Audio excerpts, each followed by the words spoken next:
You're watching Avenue X. First, let me say a very happy Chinese New Year to everyone watching my channel. We're officially in the year of the horse. It would be great to talk about a really positive, upbeating, happy drama, but I just happened to watch a lot of depressing dramas in the last couple of weeks. So to be a pragmatist and not superstitious, I want to talk about an actual crime thriller and not so positive drama today, which is the recently finished airing short drama on the platform Iqiyi, 有罪之身, The Guilty. Before it aired, it was always known as a sinless person, 无罪之身, a body that is free of guilt and sin.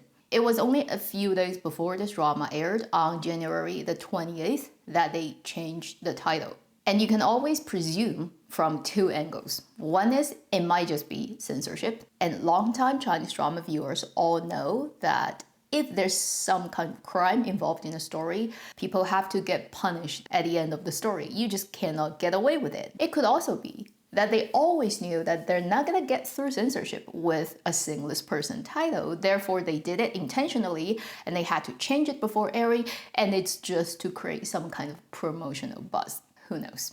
It has finished airing, and as many short 迷雾剧场 suspense thriller drama on Iqiyi in the last how many years didn't get super popular, not that many people are watching. Earlier on in my weekly video, I did say I will binge watch this drama when I find time, and I finally did it. It is not the most impressive thriller, suspense, crime drama I've seen, but somehow it is one of the better ones I've seen in the last couple of years, particularly within Iqiyi's 迷雾剧场, and also in terms of creating characters that actually touched me and make me would want to know more about them or think about them. So this is a rare thing that 迷雾剧场's drama can do these days. That's why I want to make this specific video. Let's first get through the basic information about this drama. It is done by Iqiyi and many other production companies. Among the listed ones, the top one would be Ciwen, which is an old friend because they've created some really impressive dramas in the past some years and vastly different productions actually. A very interesting company and actually a veteran company that has existed many years. This is an original script written by 4 writers together, directed by a director who has basically done many previous thriller, suspense, crime dramas. It's led by Wei Daxun,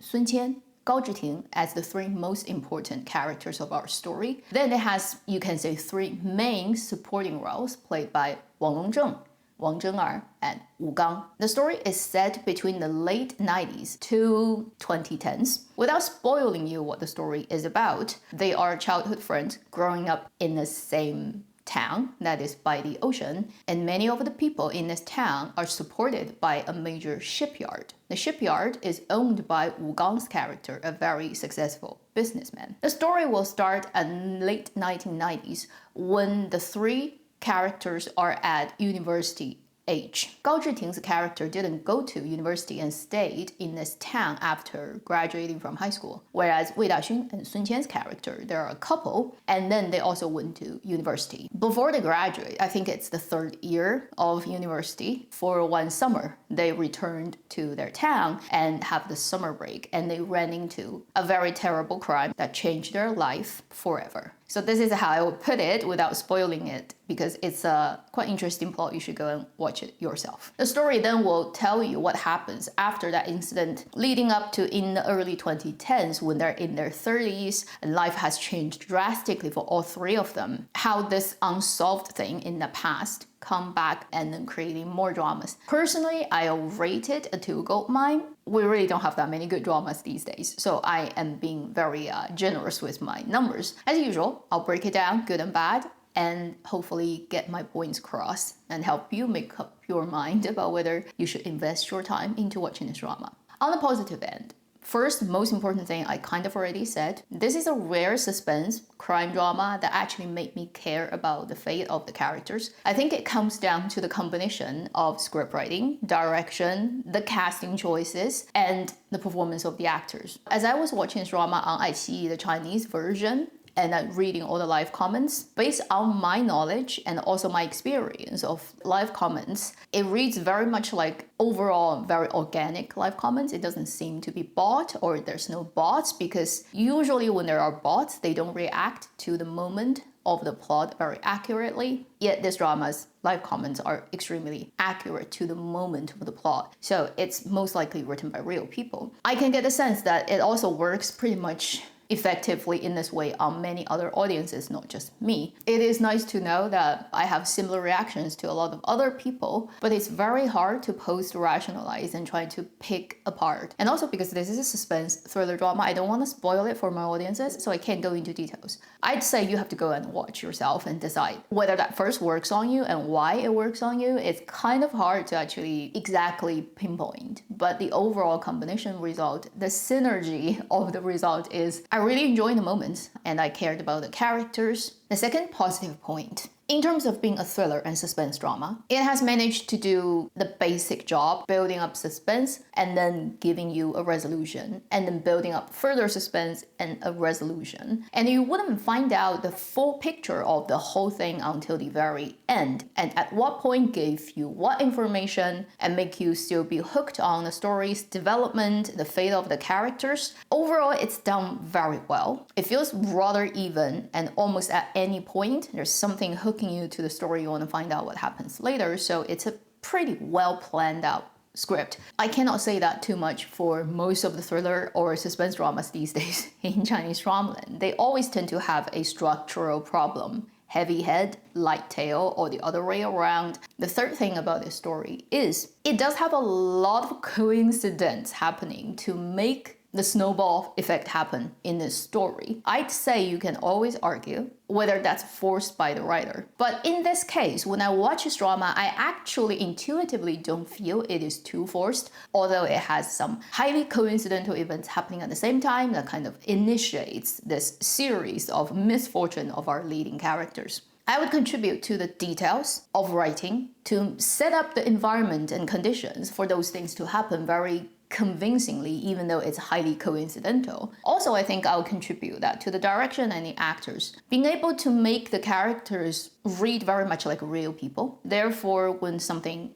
highly coincidental and accidental and happens, you don't feel it's out of nowhere. I think if you live long enough in your life, probably you will have experienced personally a couple of incidents in your life that are highly coincidental. And it's not just one thing. It's like one low possibility thing on top of another low possibility thing on top of another one that just happens to happen at the same time. Maybe only a few times in your life, but you definitely will remember them. If you think about this kind of thing in this story is that kind of thing for these main characters, then it's not so unreasonable. The last point would be, if you like Sun Qian, Gao Zhiting, Wei Daxun, even Wang Zhen'er, I would say go and watch this drama. I feel the casting really did a phenomenal job of picking the perfect person in Chinese dramaland for those roles in 2020s. I always had an image in my head of the ideal Sun Qian actress roles she would be playing. And this is one of those roles that just fits my imagined ideal role for her to play, and she did it really well. This one is the character that I'll remember for the longest time so far in her career up to this point. As for Wei Daxun, another very successful role he's done. I'd say in his career of acting, he barely had any failure. He might not be the most outstanding in the crowd, most good-looking, or most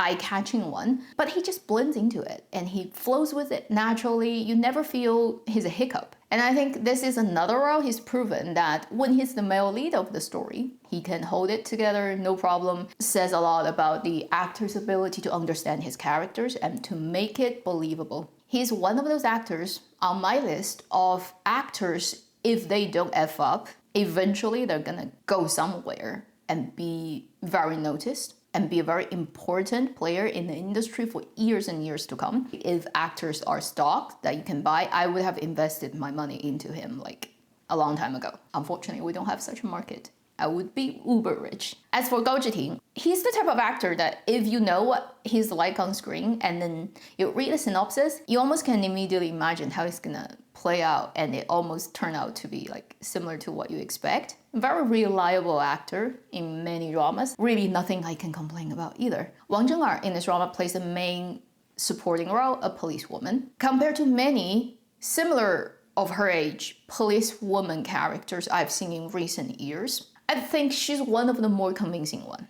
Observant, clever, and knows what she's doing, and she just looks like a professional woman. And also she feels like a Chinese policewoman, because there are dramas where it feels very detached from the reality of police work in China, whereas in this drama, I think when she shows up, she just reads very much correct. She's been in many dramas. Most of the time, she doesn't play the major, like #1 leading actress, but I really cannot pick at anything she's ever done. Like everything I've seen her in, she's like good. So this drama has many in the industry not considered as tier 1, most pretty, most handsome, having highest amount of traffic of their age range actors. Yet they all just do their job really well and just very fitting for the role. So the end result is a story that I didn't expect would really work pretty well, better than a lot of other Iqiyi short light-on dramas that have more famous casting. If you want to see an overall pretty interesting, not dropping the pace,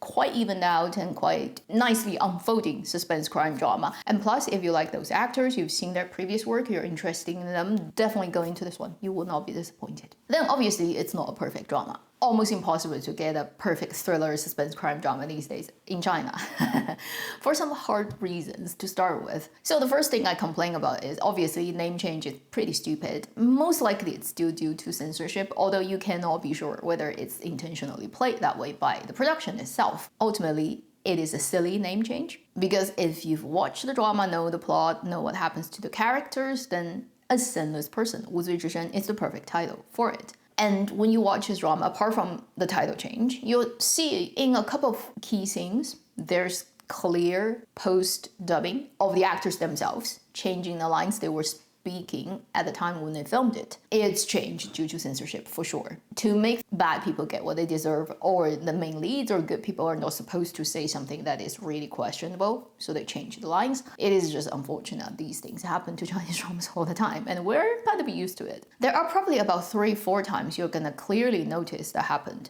But it's not too frequent and too over the top to make you not be able to get what the story is actually about. It's a complaint, but it's not huge. Second thing, the ending.